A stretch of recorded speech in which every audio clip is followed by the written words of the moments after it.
ये कथा त्रेता युग की है। है वंश में एक प्रतापी राजा हुए जिनका नाम था कृतवीरी। राजा के पास सब कुछ था, धन, वैभव, ऐश्वर्य, लेकिन उनकी कोई संतान नहीं थी। संतान न होने के दुख में राजा अपनी तमाम रानियों के साथ महल छोड़कर वन में तपस्या करने चले गए। हजारों सालों तक राजा ने घोर तपस्या की, हड्डियां सूख गईं, लेकिन संतान का सुख नहीं मिला।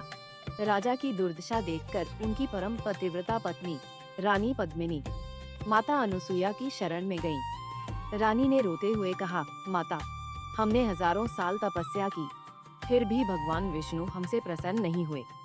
कृपया मुझे कोई ऐसा उपाय बताएं जिससे हमारी सूनी गोद भर जाए। तब सती अनुसुईया ने मुस्कुराकर कहा, पुत्री, तुम अधिक मास के शुक्ल पक्ष में आने वाली एकादशी का व्रत करो। यह एकादशी भगवान विष्णु को अत्यंत प्रिय है।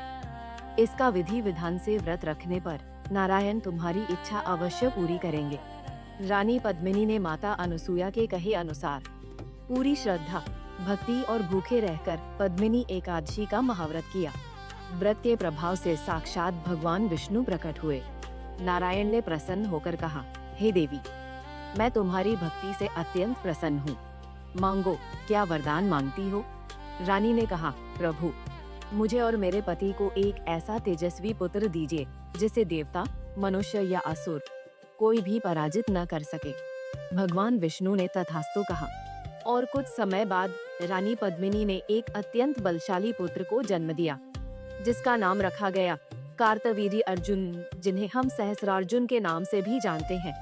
यह वही कार्तवीर्य अर्जुन थे जिनके पास 1000 भुजाओं का बल था। आगे चलकर जब लंकापति रावण ने घमंड में आकर इन पर आक्रमण किया, तो कार्तवीर्य अर्जुन ने रावण को खेल ही खेल में हराकर उसे अपने महल के अस्तबल में घोड़ों के पास बंदी बना लिया था। तो दोस्तों, सोचिए, जिस व्रत के प्रभाव से रावण को हराने वाला महाबली पुत्र मिल सकता है, वह व्रत आपकी जिंदगी के दुखों को क्यों नहीं मिटा सकता।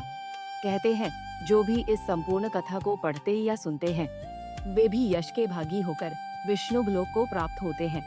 पद्मिनी एकादशी का यह महाव्रत हर प्रकार की सुख समृद्धि, संतान सुख और मोक्ष देने वाला माना गया है। ये एकादशी इसलिए भी खास है क्योंकि ये व्रत साल में 1 या 2 बार नहीं, बल्कि पूरे 3 साल में सिर्फ 1 बार आती है। जी हाँ, कहते हैं इस एकादशी का व्रत रखने से न सिर्फ इंसान के कई जन्मों के पाप धुल जाते हैं, बल्कि उसे साक्षात बैकुंठ धाम की प्राप्ति होती है। तो दोस्तों, क्या आप भी इस दुर्लभ एकादशी का व्रत रखने वाले हैं?